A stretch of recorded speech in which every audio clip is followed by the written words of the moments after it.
I feel like these two might actually have a chance. Do you even know what Sue's been through? She saved Japan from a drug epidemic. She's only in her first year of high school. But we teachers are trying to crush you with everything we've got. No holding back. Yeah, as teachers do, you know. If you're not trying to crush your students, can you even call yourself a teacher? You remember those days when you had dreams and aspirations. And these kids are just so damn talented. What else are you supposed to do but just crush their every desire to live? But on a more serious and less ridiculous note, it all comes back to your intent and the goals. By crushing the students, what they mean, I hope, is pushing them to their limits, which is great. When I did my first year of college, they made everyone do a remedial writing class just to make sure you were at a college level. And I wrote the diagnostic essay. And the next day, the teacher came to me and said that because of the essay I had turned in, I had already secured an A in the class because I had sort of hit and surpassed the requirements that she was looking for. But being a great teacher, even though she told me I'd have an A no matter what, she was still ultra hard on my writing. And it was awesome because like I didn't have to worry about the pressure of the grade. It just became about my interaction with her and really focusing on like what I was trying to do, which was improve writing. And it was such a great experience. I feel like I learned more in that one semester with her, having already gotten the thing that, you know, most students are chasing than I had in any other semester previously for writing. I hope that's what they mean. I hope it's not like actually this guy wants to crush them. That would be pretty dark. I guess we'll find out. But the joke's on you because Yaoyorozu Rising. Sue and Tokoyami are gonna crush you. Dark Shadow! Asui, your turn! What? Did they plan that? Okay, yeah, they discussed this. I thought he was just like flinging her around. Talking to each other. It may not seem like much, but it's important. I love how Recovery Girl is secretly the greatest commentator. I feel like these two are a good match, not just because of their quirks, but because of their personalities. Ectoplasm. His quirk, clones. He shoots badass looking clones. from his mouth and it turns into Weird copies of ectoplasm. himself. Very descriptive. Thank you, Present Mike. He's able to produce 30 at one time. Though apparently after about a second or third song at karaoke, that number goes up to 36. My abilities also go up after a night of karaoke. And then the next day, my abilities go way, way down. Thanks. Yeah, it's pretty amazing that these shadows actually take solid form. I thought they were just going to be like, I don't know, decoys or something. Mr. Ectoplasm's clones can appear anywhere unexpectedly. Yeah, that's really what I think is the most powerful part of that quirk, is that it's like fighting the clones almost seems to be pointless, because you knock one out of the way and he just ends up forming another one. And that way this match is turning out similar to the one with Cementos, where they're just bashing down these cement walls for really no reason. On the other hand, there's Asui, a stellar student with no clear weaknesses. Right? That's what I'm saying. But she's important in another way, too. Her level-headedness and ability to Yeah, provide personality. emotional support. Tokuyami's also very level-headed. That's what I meant when I said their personalities match. Unlike some other pairings, nothing's going to get in their way. They're focused and they're so reasonable, like, I feel like their pairing is optimal in many ways. Also, did you just say emotional support? That's very specific. But also accurate. Like, I remember the USJ attack. Sue was sort of the one providing some kind of emotional support in a way, like just her stability. I mean, she does more than that. But I think a lot of times that's actually all it takes. Like, we think about like comforting people as they're gonna be fine, you know, like everything's gonna be all right. But sometimes what I feel I need the most is somebody who's just like, okay, stable and secure and doesn't get on my emotional roller coaster. And that helps me like ground myself a little bit. And Sue, I feel, does that pretty well. Like, she could be a good anchor. Emotional support, huh? Yeah. Now that I think about it, having her around during the USJ attack really helped us. Exactly, yeah. She was so clutch in that incident. You, Asui and Tokoyami. So am I. What will you do against this? Oh, what the hell? He doesn't need to have them in small pieces. He can make a colossal shadow. But as long as I have you captured, this one is all I need. But doesn't that make like a single point of failure? What did she just do? She just did something with her tongue. Only God can get rid of Oh, this okay. behemoth. You just have to get through that gate. I'm on it. They only need to, like, put a piece of themselves past the gate in order to win.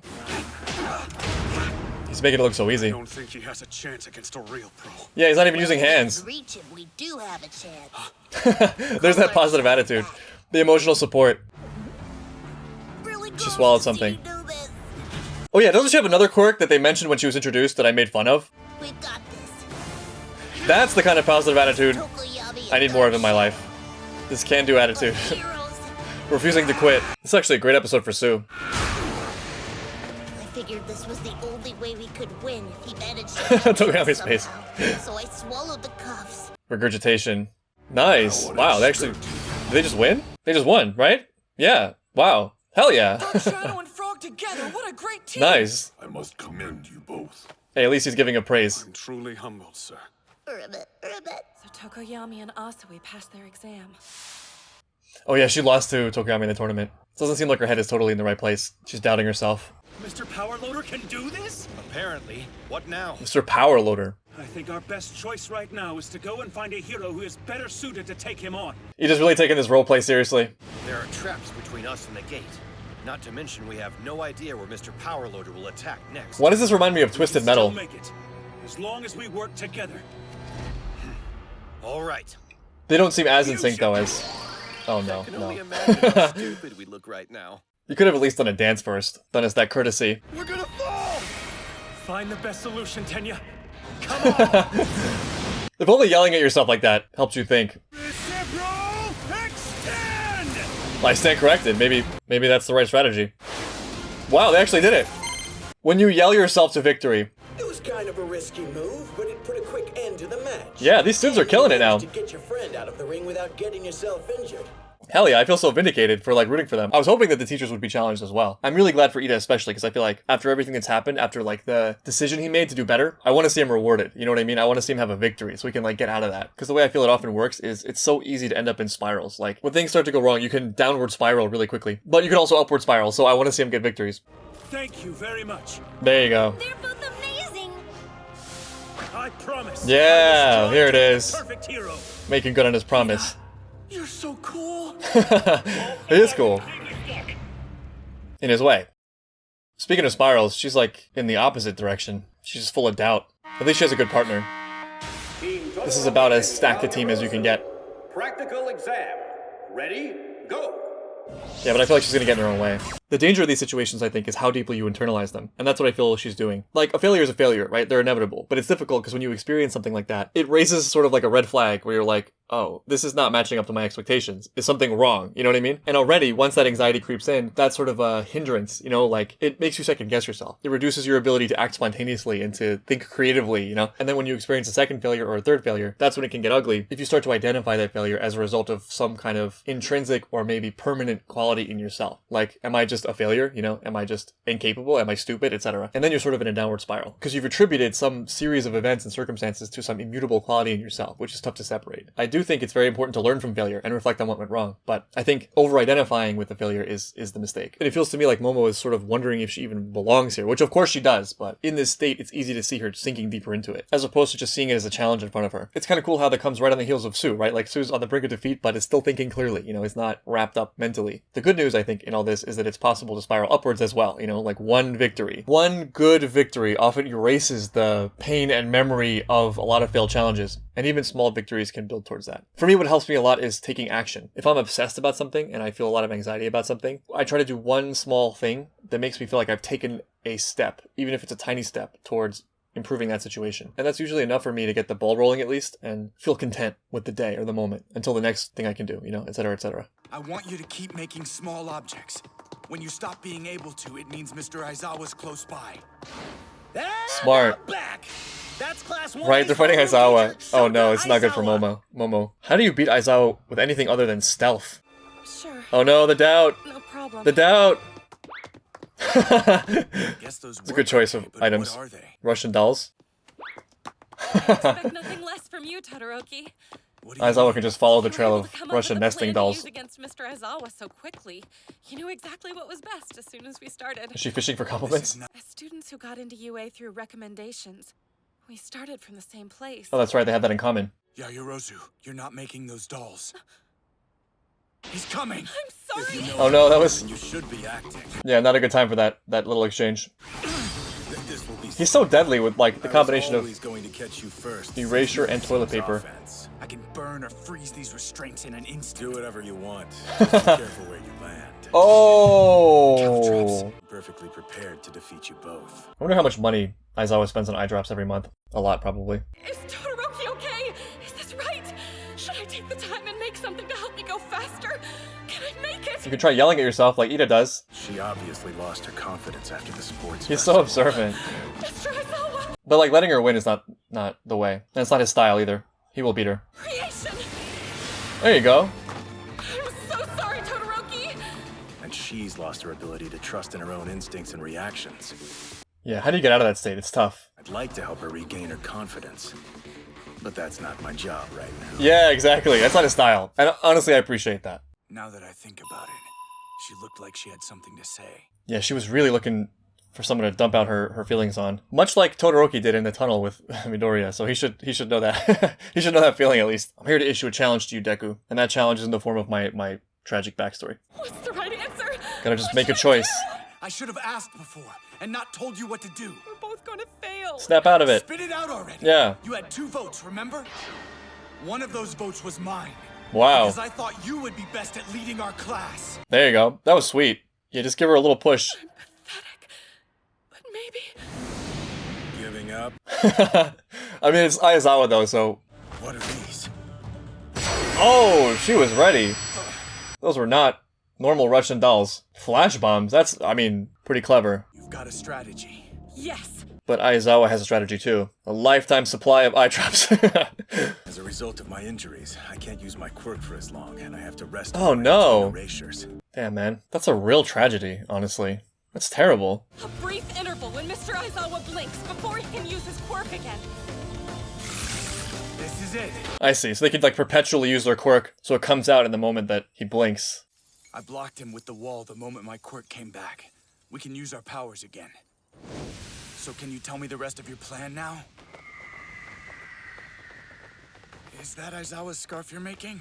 It is. It's a scarf? Since this is a residential area, we must keep collateral damage to a minimum. Always appreciate them taking the roleplay seriously. Why isn't Mr. Aizawa going after them? He might have overused his eyes. Right, there's also that giant ice wall in front of him. We can still beat Mr. Aizawa. Let's see it. I love his demeanor because, you know, he both wants them to win, but also won't hold back. Got him. Paths were just mannequins. A catapult? When heated, it returns to its original shape in an instant. Nice. It's a metal with shape memory. Wow. That was clever on so many levels. It went exactly according to your plan. It was almost... They won? I am shocked. Honestly, it shouldn't have worked out. Yeah. I think he allowed himself to be captured by my plan on purpose. Oh? I was A just little trying to mercy? see what Todoroki would do. Mmm. So I decided it would be best for me to back off. In doing so, it looks like I ended It's a up mystery. playing right into their hands. Is that the truth? Or I feel like he wouldn't have done it to let him win. Let him win. Yeah, this is what you needed. Now never doubt yourself again. If you feel nauseous, there's a pressure point you can press on. I'm fine. He's not really good at reading people, but... Turns out that man's a big softy after all. Is that what it is? I have mixed feelings. I'm torn. Which is it? Yes. Always appreciate the Aizawa focus in episodes. Yeah, Momo's feelings are very understandable to me as somebody who like has the strong capacity to go down this exact road. And while the solution to it was sort of grandiose in scale and like happened very quickly, the sentiment behind it feels right. Like the first thing that happens to me, I think, when I start to spiral downwards, when I'm fixating on some kind of issue, is I catch myself being a little more self-degrading than I like. You know, I don't like to hear myself complain. It's weird. I think we can feel when we're saying something that is weak. And over time, I think I have like an increased sensitivity to that where I just feel like if I'm saying things like she was saying there where I just can't do it or I'm not good enough or whatever, it starts to feel a little bit self-indulgent. And that is like the first kick out of that because I don't like that feeling. You know, I don't like that feeling of sort of succumbing to that kind of emotion. And that was maybe part of what turned it around was Todoroki telling her to snap out of it, which isn't always the best thing to say to someone in that situation. Like sometimes they want sympathy, but sometimes it is the best thing to say to someone in that situation. You know, sometimes what people are looking for is strength. Like I said earlier, like what helps me a lot of the time is stability. So I can anchor myself to that stability long enough to get myself out of whatever hole I'm in. And fortunately, I think it's possible to be that kind of rock for myself where if I feel myself starting to get down that rabbit hole, I just kind of get put off by that whole thing. I realize that I'm allowing myself to go in circles that are not really based in the reality of the situation. They're just based more in my own fear about the situation. It's tough because the things we're afraid of often feel like reality, but they rarely are. The circumstances are always just what they are, and things can be turned around very, very quickly, as happened in this episode. But then the next thing, and I think maybe the real key, is taking some kind of action that actually reflects progress. And it doesn't have to be a big, large-scale solution that immediately solves a problem. It can be as simple as like taking one step towards that and feeling like there's been some small accomplishment. There's a difference in energy to that sentiment. You know, the feeling of, well, this is going to be really difficult for me to get out of, but fine, you know, so be it. I'm going to accept that challenge and I'm going to do what it takes to get through it and do what I have to do, you know, and rise to the occasion and hopefully learn and grow from it. Then there is the energy of like, well, everything's terrible and I'm just doomed to fail, or like it wasn't meant to be, or it's just something I'm not capable of, etc. And I think this episode did a really good job depicting that, interestingly, between like the contrast of Sue and Momo. Even though Momo did figure it out, Sue, speaking of like emotional support and security, right? Like she doesn't seem to go down those roads.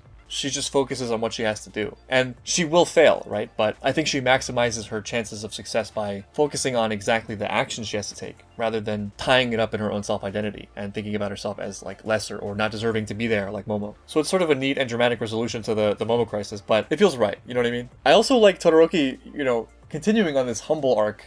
Todoroki's humble arc. Okay, he's not the best read-up character. He wasn't picking up on the situation at first, but he also has his head in the right place and was able to take a step back, right? I think that was really cool. So yeah, that's the end of episode 22. We got 3 episodes left and then the movie, I think.